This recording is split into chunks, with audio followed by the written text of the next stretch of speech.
There can be miracles when you believe. Though hope is frail, it's hard to kill. Who knows what miracles you can achieve when you believe?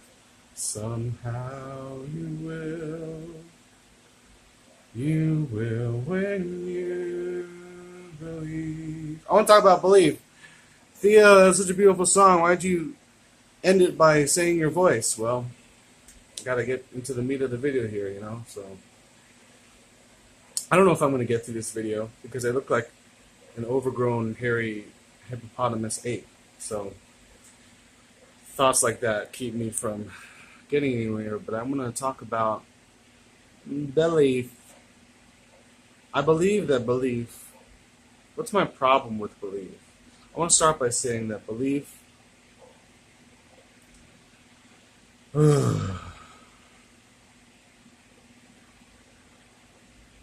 I think belief is the reservoir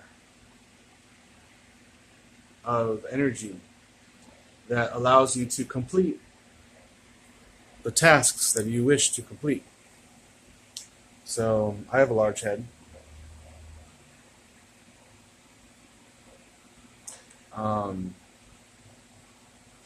If you believe you can do it, then you're going to start doing it.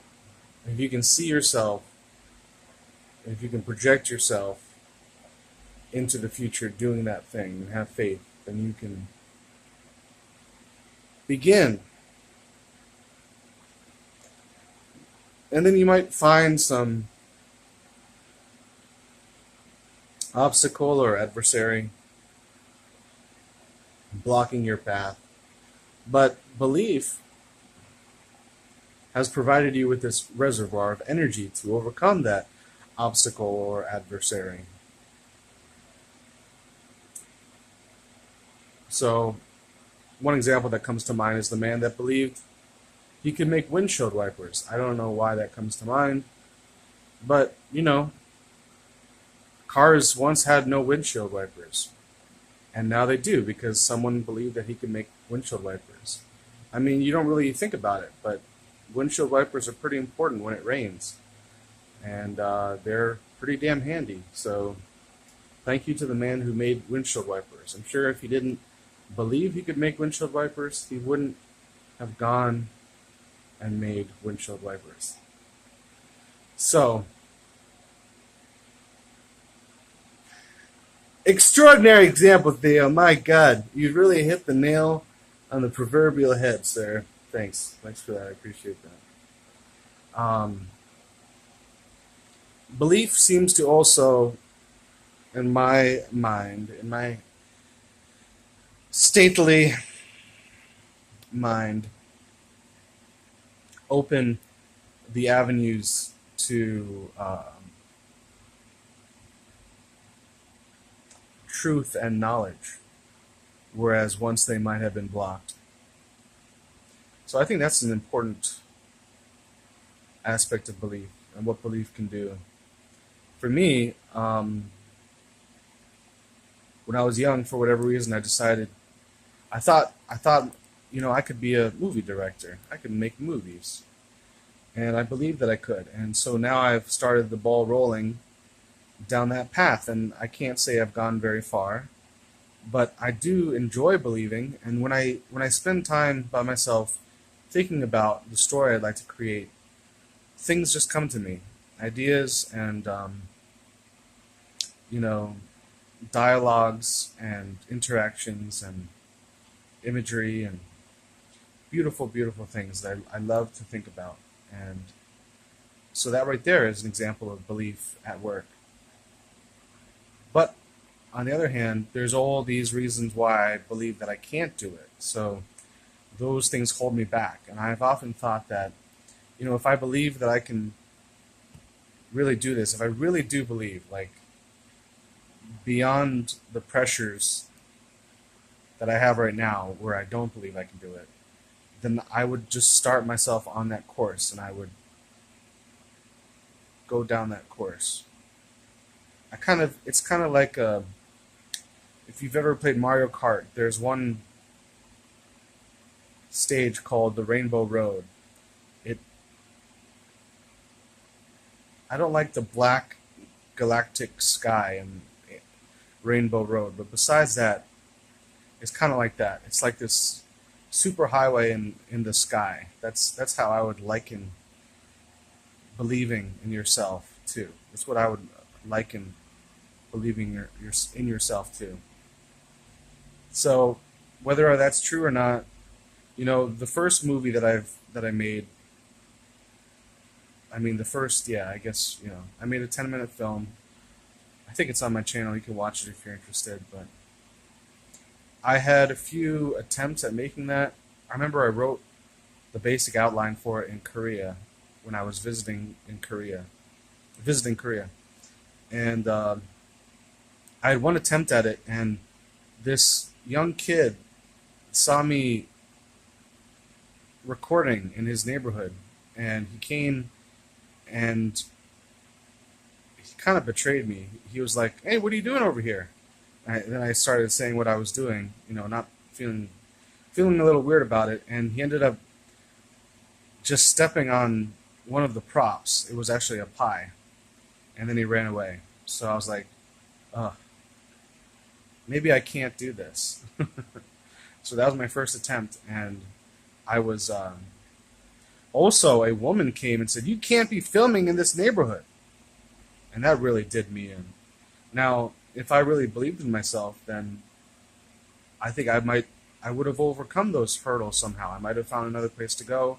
I might have bought a new pie, but I didn't believe in myself enough. So I later, I dropped the plans, but I later picked them back up again, and I got help from different places. And I remember the experience. It was one where things just kind of came together. I just kept saying, and it was the truth. I kept saying what was the truth, which was, I'm going to do this. I want to do this. Do you want to help me?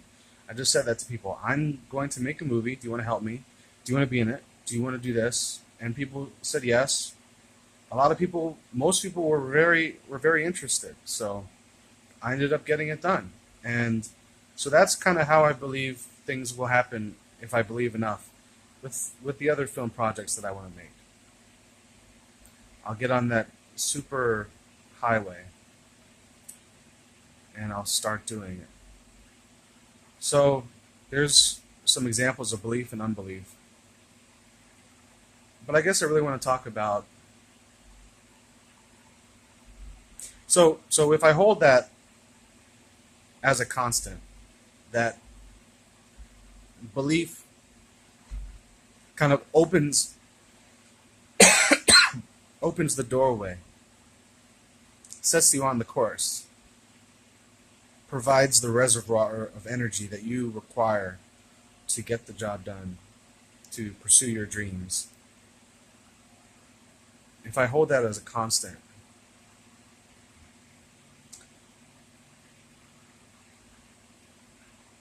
then what does it mean for other things in my life? So I talked about the other aspect of belief where it seems to open the doorway for discovery. So if you take the example of the man who made a windshield wiper, I'm not sure what his thought process was at the time, but if we think about the mind of the scientist, certainly they won't go about discovering the truth of something unless they believe that, well, first of all, that this might be of use to someone, to find out whether, something is true or not. Certainly there would be some use to that. And then to believe that there could be any experiment that could be conducted that could allow them to get closer to that truth.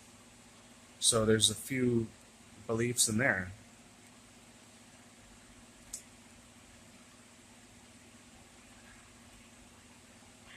I'm having trouble segueing to the main thing that I want to say, but I'll just try and push through and say it. from my experience, where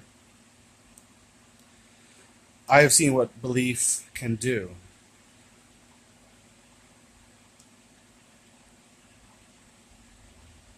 So I believe in some crazy things. I haven't really seen them. I believe in I believe that people can be healed, you know, so-called miraculously. I don't believe that it would be necessarily a miracle, but that is what it would be in the eyes of people that don't believe that this is possible. I'm talking about healing through things like, I have to fart. I just farted. Yep, that's gonna make I farted again because there's more to fart. That's gonna make people walk away from this video, but damn it, I'd rather just fart on camera than pause through that. So there we go. Yep. There's a lot of things holding me back, including my own flatulence, from making this point. Perhaps also beliefs that I have are holding me back. Anyway, so, I guess I do have to pause after all.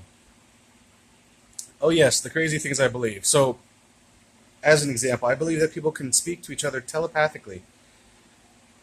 That people can, in other words, mind-to-mind communication. I believe that people can speak to each other in a deeper way, soul-to-soul communication. In other words, you can be so sensitive to the feelings of another person that it can be like a kind of communication.